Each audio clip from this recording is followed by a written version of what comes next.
आज थोडंसं अचानक आपल्याला आमंत्रित केलं आणि त्रास दिला, पण सगळ्यांना धन्यवाद देतो।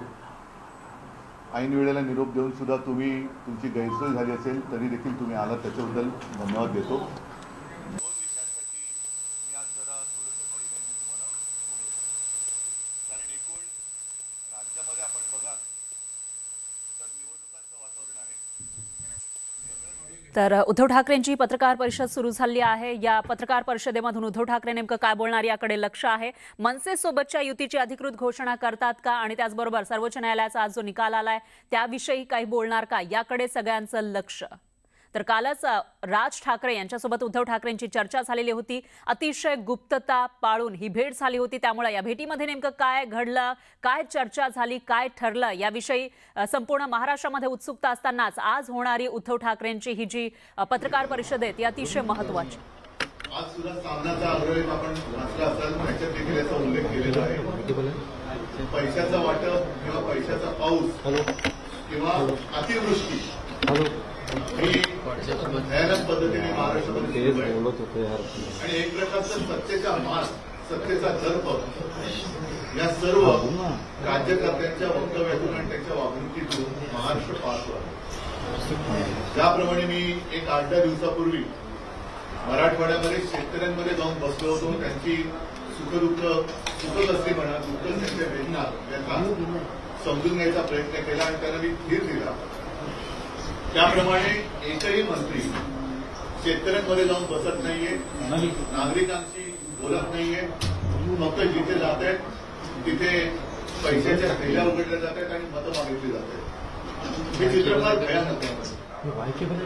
आणि जे दोन विषय मी तुमच्यासमोर मांडणार आहेत त्याच्यात साहजिकच आहे, एकूणच मुंबईमध्ये गेले 2-3 वर्ष प्रदूषणाची पातळी फार मोठ्या प्रमाणात वाढलेली आहे।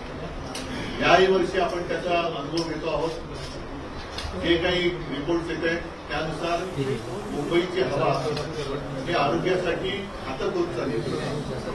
आता काही जण असं म्हणतात, राज्यकर्ते असे कदाचित म्हणतील की इथिओपियामध्ये जो काही ज्वालामुखीचा उद्रेक झाला त्याचे ढग इकडे आले की काय, तर ह्याचा आणि इथिओपियाच्या ज्वालामुखीच्या उद्रेकाचा काहीचा संबंध नाही। हा इथे झालेल्या भ्रष्टाचाराच्या ज्वालामुखीचा उद्रेक आहे। त्यातून हे प्रदूषणाचे ढग, भ्रष्टाचाराच्या प्रदूषणाचे ढग हे मुंबई आणि महाराष्ट्रावरती दोरावतात। मी जो विषय घेतलेला आहे तो प्रदूषणाचा आहेच।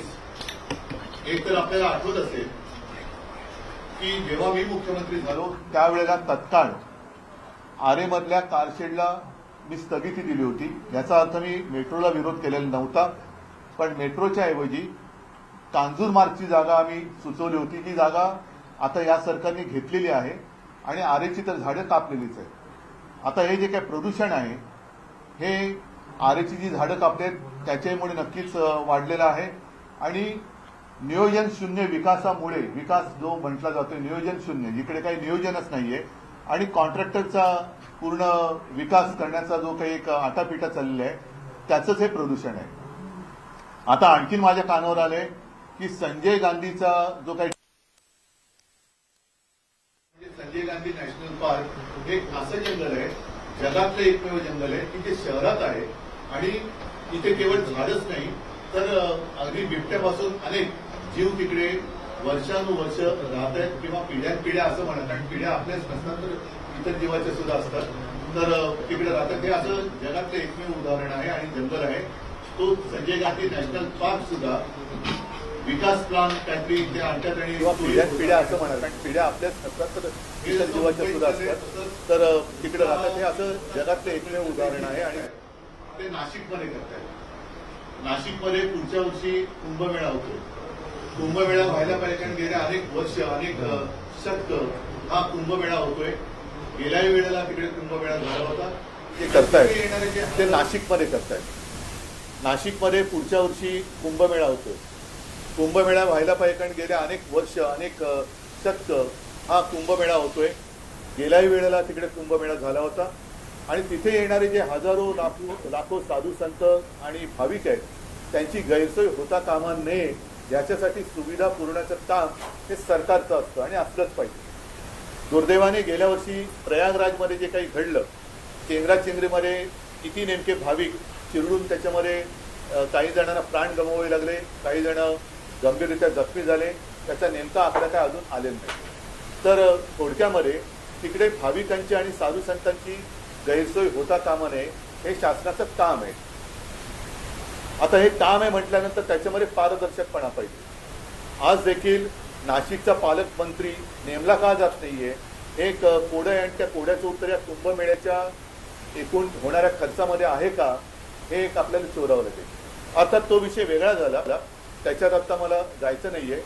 मात्र या कुंभमेळ्याच्या निमित्ताने साधुग्राम म्हणून जे काही होणार आहे, जे गेल्या वेळेला झालं असेल ते नेमकं कुठे झालं होतं याची सुद्धा माहिती आपण सहज मिळवू शकतो.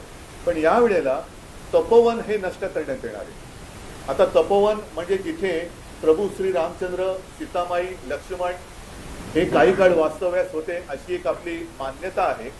म्हणजे प्रभू रामचंद्राच्या पदस्पर्शाने पावन झालेल्या ज्या काही मोजक्या जागा आपल्या देशात ओळखल्या जातात त्याच्यापैकी तपोवन ही जागा आहे.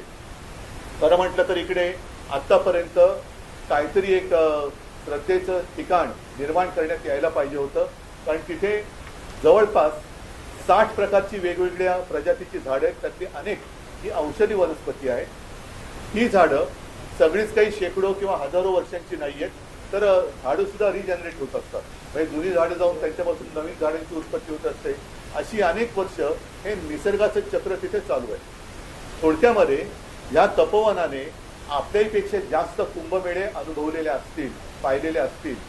आणि मुख्य म्हणजे या तपोवनामध्ये जे काही साधुग्राम म्हणून करण्यात येणार आहे, त्या साधुग्राम करण्याला आमचा विरोध नाहीये, पण तपोवनात करण्यात येणार आहे त्याला मात्र आक्षेप आमचा आहे. याचं कारण ही झाडं कापली जाणार आहेत. मग प्रभू रामचंद्राच्या पदस्पर्शाने पुनीत झालेली ही भूमी तुम्ही तिकडे आता साधुग्रामसाठी ही झाडं कापणार, तिकडे साधूंची व्यवस्था करणार, पण त्याच्यानंतर काय करणार हा महत्वाचा प्रश्न आहे.